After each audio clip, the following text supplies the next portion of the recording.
नमस्कार मित्रांनो, माझ्या नाईस स्टोरी या चॅनलवर तुमचं मनापासून स्वागत आहे. अखेर तो दिवस आला. कृष्णा राधाच्या घरी यायला निघाला होता, पण त्याला रेणूने कॉल करून मंदिरात बोलावून घेतलं होतं. काहीतरी महत्त्वाचे असेल म्हणून तोही लगेच गेला. समोर राधा उभी होती. त्याला त्याच्या डोळ्यावर विश्वासच बसत नव्हता. ती आता मोठी झाली होती आणि पहिल्यापेक्षा जास्त सुंदरही दिसत होती. त्याला राहावलं नाही. तो पळतच गेला आणि तिला मिठी मारली.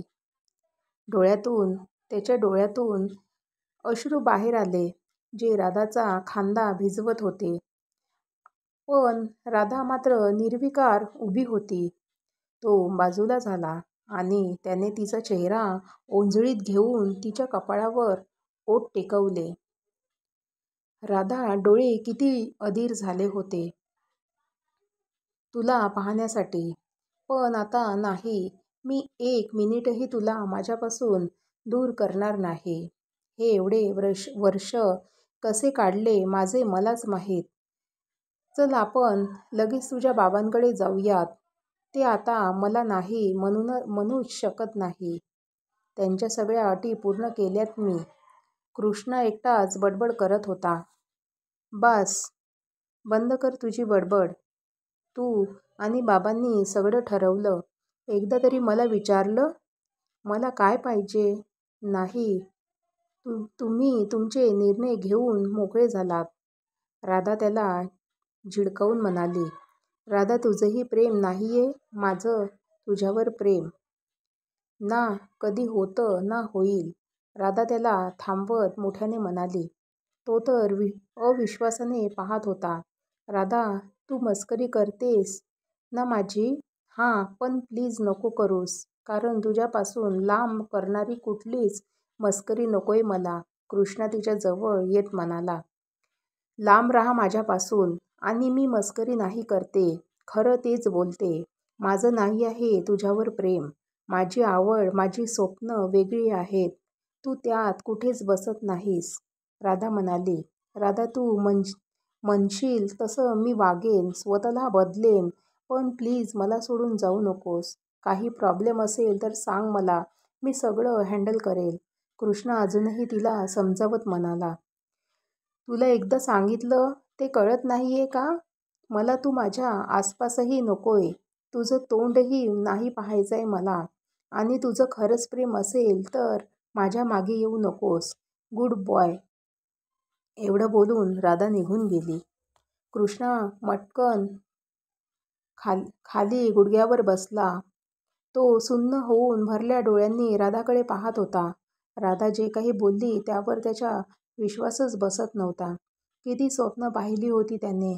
एक एक दिवस तिच्या आठवणीत झुरला होता तो. पण तिने एका झटक्यात त्याची सर्व स्वप्न मोडून टाकलं होतं. प्रेम भरण्याआधीच तिने त्याचा शेवट केला होता.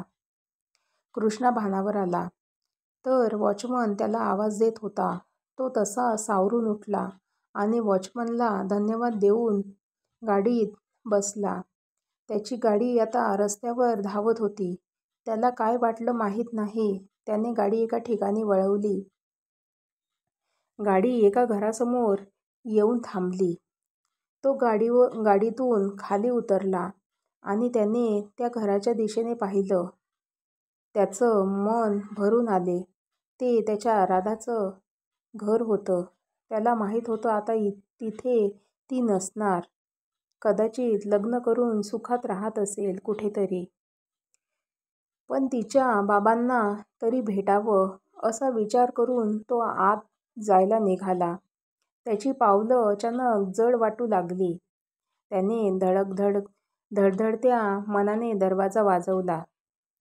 काही वेळाने दरवाजा उघडला गेला. समोर राधाचे वडील उभे होते.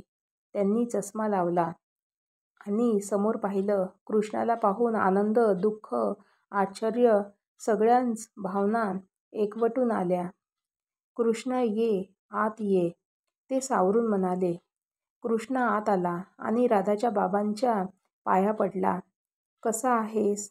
त्यांनी भावूक होत विचारलं. मी ठीक आहे काका. तुम्ही कसे आहात? आणि काकी तो इकडे तिकडे पाहत म्हणाला, "अगं बाहेर ये जरा, बघ कोण आलंय." ते म्हणाले तसं राधाची आई बाहेर आली. समोर कृष्णाला पाहून त्यांनाही काही सुचेना. तो जाऊन त्यांच्याही पाया पडला. "बस मी पाणी आणते," त्या म्हणाल्या आणि आत गेल्या आणि हे दोघं चुजबी बोलू लागले. तेवढ्यात अचानक समोरच्या टेबलवरचा फ्लॉवर पॉट खाली पडला आणि दोघांनी तिकडे पाहिलं. कृष्णाची नजर समोरच्या भिंतीवर गेली आणि तो झटक्यात जागेवरून उठला. त्याला आपण जे समोर पाहतोय त्यावर विश्वासच बसत नव्हता. अंग पूर्ण थरथरत होतं. डोळ्यातून कधीच अश्रू पसार झाले होते. समोर फुलांच्या हारात राधाचा भला मोठा फोटो पाहून तो सुन्न झाला होता. तो तसाच पुढे फोटो समोर जाऊन उभा राहिला. समोर राधा फोटोत हसत त्याला पाहत होती. राधाचे बाबा पुढे गेले आणि त्यांनी त्याच्या खांद्यावर हात ठेवला. "कृष्णा, ये इथे ये." त्यांनी स्वतःचे अश्रू सावरत त्याला सोफ्यावर बसवलं. "काका, हे सगळं काय आहे?" राधा, त्यांचे डोळे भरून आले. "मला माफ कर बाळा, मी माझं वचन नाही पूर्ण करू शकलो. राधा आपल्याला कायमची सोडून गेली रे." बाबा रडत म्हणाले, "अहो बस करा.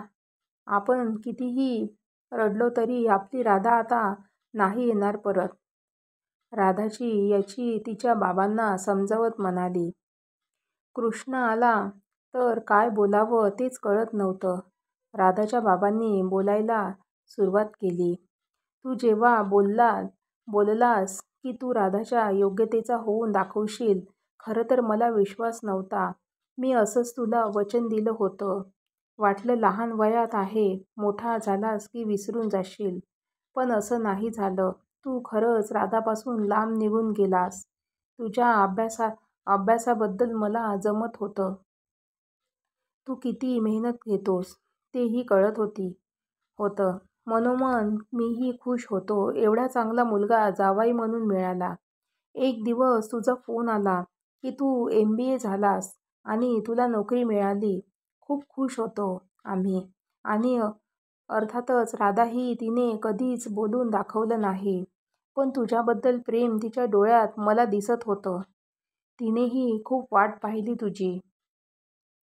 पण अचानक तो काळा दिवस आमच्या आयुष्यात आला आणि सगळं संपलं."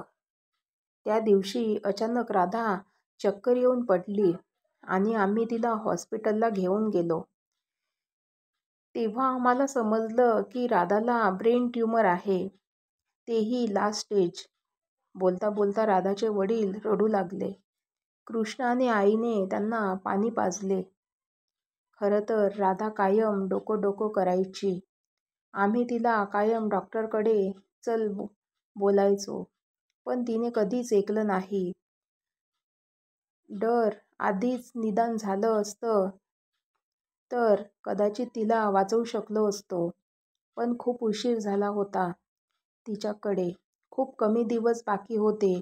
राधाची आई रडत म्हणाली. "पण तुम्ही मला का नाही सांगितलं?" कृष्णा कळवळून म्हणाला. "तू जेव्हा मला भेटायला येणार होता तेव्हा राधा खूप खुश होती. पण नंतर अचानक सगळं घडलं आणि तुला तरी कसं सांगणार होतो. शेवटी राधाने तुला काहीही न सांगण्याचा निर्णय घेतला होता आणि तिने तुला खोटं सांगितलं की तिचं तुझ्यावर प्रेम नाही, जेणेकरून तू तुझ्या आयुष्यात पुढे जाशील. तिला वाटत होतं कदाचित तू तिच्या जाण्याचा धक्का सहन नाही करू शकणार." बाबा म्हणाले, "अहो पण कमीत कमी तिच्या शेवटच्या क्षणात तर मी तिच्या सोबत तरी असतो." कृष्णा म्हणाला. त्याला आता तिथं थांबवेना. तो तडक बाहेर निघून गेला. हे दोघेही हतबल होऊन फक्त पाहत राहिले. कृष्णाची गाडी रस्त्यावरून परत धावत होती. त्यासोबत जुनं ही आठवत होतं. राधाने नाकारल्यानंतर जणू सगळं आयुष्य त्याच्यासाठी संपलं होतं. तो सगळ्यापासून लांब निघून गेला होता. दारूच्या नशेत दिवस रात्र असायचा. राधाने त्याला धोका दिला असंच त्याला वाटायचं. किती दोष दिला होता त्याने तिला.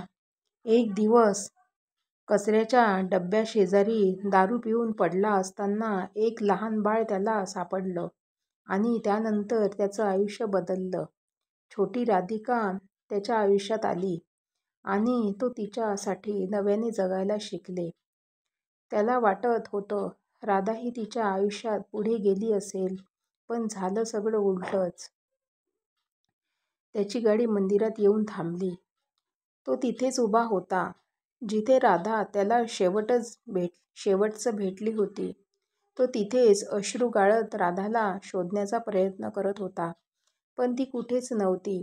रेणूने त्याच्या खांद्यावर हात ठेवला तसं तो भानावर आला. मला माफ कर कृष्णा, मी सगळं तुझ्यापासून लपवलं. पण मी इच्छा असूनही पण राधाची शपथ नाही मोडू शकले. तुला तुटताना नव्हती पाहू ती तुला तुटताना नाही पाहू शकत. तिला ही खूप वेदना होत होत्या. प्लीज तिचा राग खरं नको. हे राधाने दिलं होतं तुझ्यासाठी. रेणूने बोलून एक चिठ्ठी त्याच्या हातात दिली आणि त्याला धीर देत निघून गेली. कृष्णाने एक दीर्घ श्वास घेतला आणि चिठ्ठी उघडली आणि वाचायला सुरुवात केली. प्रिय कृष्णा, रागावलास माझ्यावर? I am sorry. खूप त्रास दिला ना मी तुला? आधीही आणि आताही. शाळेत असताना तुझं नेहमी अवतीभवती असणं आवडू लागलं होतं मला आणि नकळत तूही आवडत गेलास. पण बाबांच्या भीतीने कधी बोलू शकले नाही की हो, माझंही आहे तुझ्यावर प्रेम.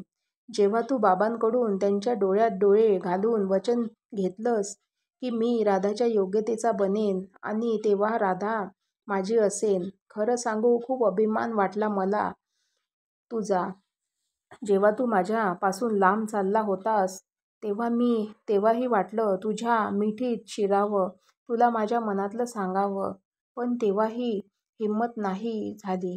तू निघालास तेव्हाही चोरून तुला पाहायला आले होते.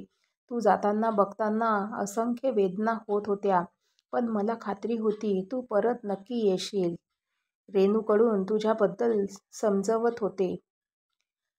तू माझ्यासाठी किती मेहनत घेतोस हे ऐकून कौतुक वाटत होतं तुझं. जसं जसं वय वाढत गेलं आणि प्रेमात पडत गेले तुझ्या, कधीच कोणाला बोलून दाखवलं नाही, पण माझ्या मनात कायम तुला जपत राहिले. तुझी खूप आठवण यायची, पण मनाला समजावत होते. जेव्हा समजलं तुला नोकरी लागली तेव्हा माझ्या आनंदाला पारावार उरला नव्हता. आभाळ ठेंगणे झाले होते मला. बस आता तू आला की तुला माझ्या मनातल्या एवढ्या वर्षातल्या भावना व्यक्त करायच्या मनाशी पक्के ठरवले. आता स्वप्नातही तूच दिसायला लागला होता. आपल्या भावी आयुष्याची खूप स्वप्न रंगवली होती. हो, राधा पूर्णपणे कृष्णामय झाली होती. पण अचानक सगळंच विपरीत घडलं. एक दिवस समजलं आयुष्यच उरले नाही. माझ्याजवळ काचेचा महाल कचकन फुटावा आणि खाली पडावा अशी अवस्था झाली होती माझी. पूर्णपणे तुटून गेले होते. स्वतःला कोसू लागले. का एवढ्या दिवस तुझ्यापासून लांब राहिली? एकदा वाटलं सगळं सांगावं तुला. शेवटचे हे क्षण भरभरून जगावे तुझ्यासोबत आणि शेवटचा श्वासही तुझ्या मिठीत घ्यावा. पण मग वाटलं किती स्वार्थी विचार आहे हा. मी या जगात नसणार हे समजल्यावर तुझी काय अवस्था होईल? तुटून जाशील तू पूर्ण. नाही, मी माझ्या कृष्णाला एवढं दुःख नव्हते देऊ शकत. आधीच कमी दिलं होतं का? म्हणूनच तुला काही न सांगण्याचा निर्णय घेतला होता. काही माझं तुझ्यावर प्रेम नाही असं सांगू नको ते बोलले तुला. पण ते बोलतानाही खूप यातना होत होत्या. मला माहीत नाही ही चिठ्ठी तुला कधी मिळेल, पण जेव्हा मिळेल तेव्हा मी या जगात नसेल. प्लीज माझा तिरस्कार करू नको. जमलं तर माफ कर मला आणि आयुष्याची नवी सुरुवात कर. राधा आणि कृष्णा तेव्हा एक होऊ शकले ना. आता त्याची प्रेम कहाणी तेव्हाही अधुरी होती आणि आताही अधुरीच राहिली.